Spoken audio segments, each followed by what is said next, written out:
Kang Deddy Mulyadi, coba kasih contoh yang cepat, silahkan.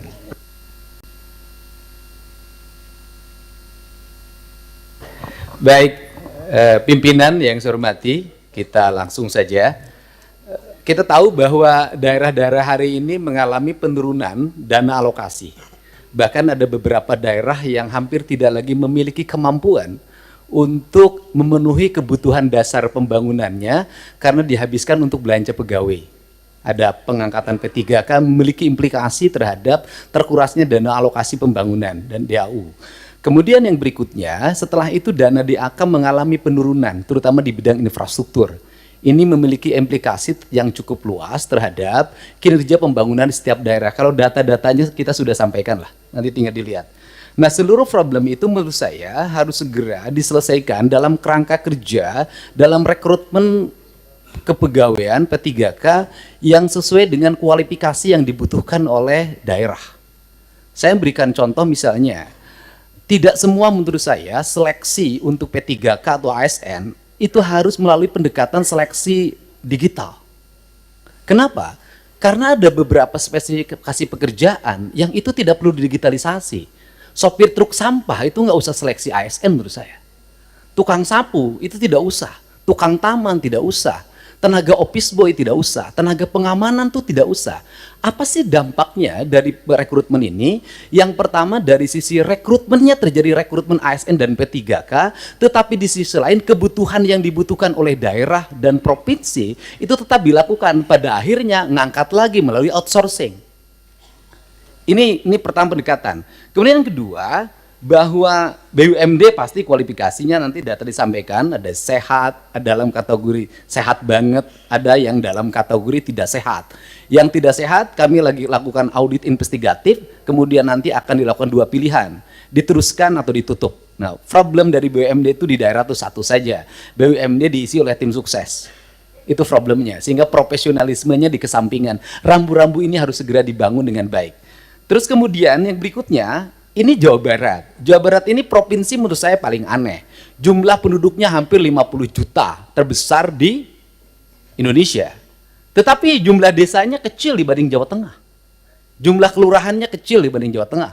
Jumlah kecamatannya kecil dibanding Jawa Tengah. Sehingga desa di Jawa Barat ada yang menanggung penduduk satu desa 150.000.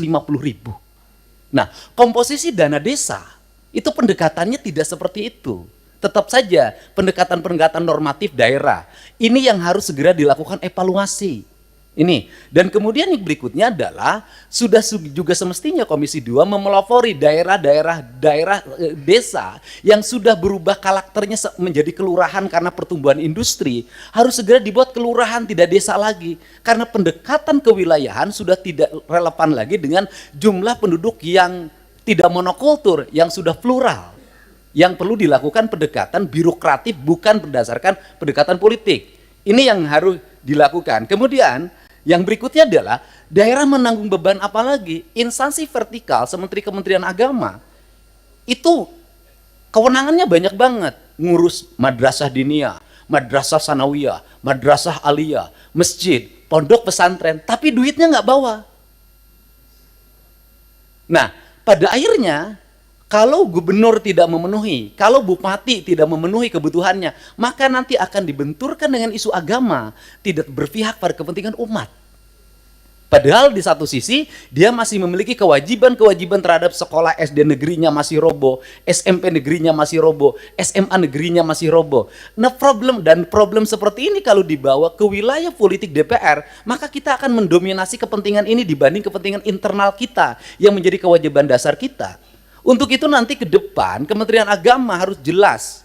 Kalau dia mengatakan bahwa masjid tanggung jawab Kementerian Agama, madrasah diniyah tanggung jawab Kementerian Agama, madrasah sanawiyah Kementerian Agama, madrasah aliyah negeri Kementerian Agama, termasuk juga madrasah aliyah swasta, pesantren adalah di bawah Kementerian Agama, uang di Kementerian Agama diperbanyak agar mereka bisa mandiri. Sehingga fiskal kabupaten, fiskal kota, fiskal provinsi sangat berimplikasi kuat bagi kesejahteraan publiknya dan bagi apa yang menjadi kewajiban dasarnya. Kemudian yang berikutnya adalah ini urusan otonomi di Jawa Barat, lucu. Ada kabupaten yang penduduknya 6 juta. Ada kota yang penduduknya hanya 250.000 tapi berbatasan. Saya berikan contoh misalnya, dulu di wilayah selatan karena waktu itu ketua komisi 2-nya itu dapilnya Ciamis, Banjar, Pangandaran, sehingga pertumbuhan otonominya cepat. Kabupaten Pangandaran, Kota Banjar, Kabupaten Ciamis. Tetapi di wilayah Bogor yang penduduk 6 juta sampai sekarang nggak berubah-ubah. Kemudian juga Kota Sukabumi berbatasan dengan Kabupaten Sukabumi. Kabupaten Sukabumi penduduknya banyak sekali, sedangkan Kota Sukabumi penduduknya kecil sekali. Kota Cirebon dengan Kabupaten Cirebon. Kota Cimahi berbatasan dengan Kabupaten Bandung, berbatasan Kabupaten Barat. Kotanya kecil sekali penduduknya. Tapi di sisi lain Kabupaten Bandung penduduknya besar sekali. Fiskal ini akan lahir tidak adil. Ada kota yang mendapat alokasi relatif baik, penduduknya sedikit. Ada kabupaten yang alokasinya tidak begitu besar, penduduknya besar. Pertanyaan saya adalah ke depan bisakah dibuat inisiasi penambahan jumlah wilayah untuk sebuah wilayah? Misalnya kalau Kabupaten Sukabumi susah sekali membuat daerah otonomisasi baru, bisakah sebagian dari wilayah Kabupaten Sukabumi diintegrasikan dengan Kota Sukabumi, kotanya berubah jadi kabupaten? Ini percepatan untuk apa? Agar melahirkan rasa adil dalam percepatan pembangunan di Jawa Barat. Kemudian ke depan, bisakah dana alokasi umum standarnya bukan dari jumlah kabupaten, jumlah kota, jumlah desa, jumlah kelurahan? Bisakah standarnya adalah jumlah penduduk? Karena kalau pendekatannya hanya jumlah kota, jumlah kabupaten, jumlah kelurahan, maka Jawa Barat akan di bawah Jawa Tengah secara terus-menerus. Sedangkan beban residu akibat pertumbuhan industri berbatasan dengan ibu kota negara, berbatasan dengan Jakarta, itu memiliki implikasi luas dalam penanganan. Barangkali ini sebagai pengantar dari saya dalam pendekatan-pendekatan ke depan, dan ini amanah dari teman-teman di daerah. Semoga kebuntuan-kebuntuan ini bisa dilakukan percepatan-percepatan. Karena apa? Karena daerah diperlukan upaya-upaya kita untuk melakukan perubahan-perubahan, tidak boleh secara terus-menerus dengan pola monoton seperti ini. Nah, yang terakhir misalnya hari ini daerah harus beratraksi.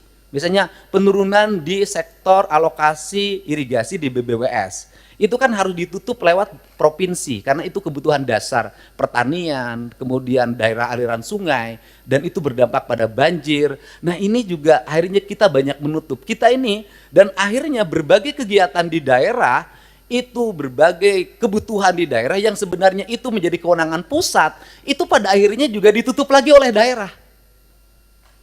Ditutup lagi oleh daerah.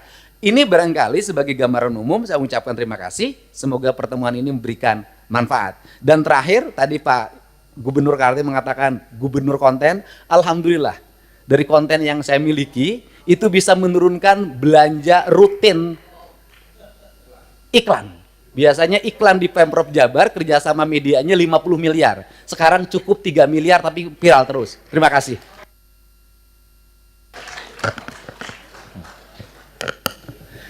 Bu Wamen, dalam penyusunan PP tentang desain besar penataan otonomi daerah itu mungkin tadi masukan dari Gubernur Jawa Barat dan saya kira nanti yang lain juga bisa memberi masukan.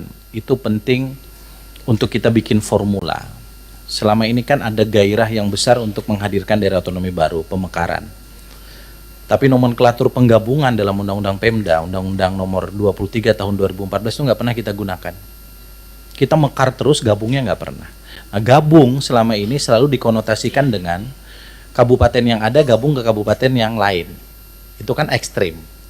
Tapi pendekatannya bisa jadi beberapa kecamatan di sekitar daerah otonomi itu gabung karena daerahnya dekat. Tadi misalnya, ini kota Sukabumi, ini kabupaten Sukabumi. Kecamatan-kecamatan yang dekat dengan kota Sukabumi, di kabupaten Sukabumi itu gabung ke sini. Kan gitu. Nah, formula-formula ini menurut saya itu penting. Kami sekarang sedang meminta Kemendagri, Pak Gubernur, para gubernur untuk menyusun PP itu. Karena itu menjadi formula kita untuk nanti menentukan bagaimana desain penataan daerah di Indonesia ke depan. Pimpinan, ada satu lagi yang ini menjadi kegelisahan. Adalah PPh 21, Pak. PPh 21 itu dasar pembagian bagi hasilnya berdasarkan di mana dia bayar. Industri yang ada di Jawa Barat itu PPh 21-nya mayoritas di Jakarta. Sehingga dana bagi hasilnya untuk Pemda DKI pada residu industrialisasinya, resikonya, infrastruktur segala macam adalah tanggung jawab Pemda Jabar. Terima kasih, Pak. Pak Dirjen Keuangan Daerah itu dicatat, Pak. Termasuk dana transfer itu jangan di akhir tahun, Pak. Nanti kalau perlu nanti Dirjen Keuangan Kementerian Keuangan atas izin pimpinan kita undang ke sini. Karena kalau enggak itu jadi silpa terus seperti yang Kaltim dan semua nanti akan mengalami. Mereka dapat uang tapi nggak bisa digunakan. Nah, untuk apa? Kiri kanan sekarang ke kiri lagi, Gubernur Nusa Tenggara Barat.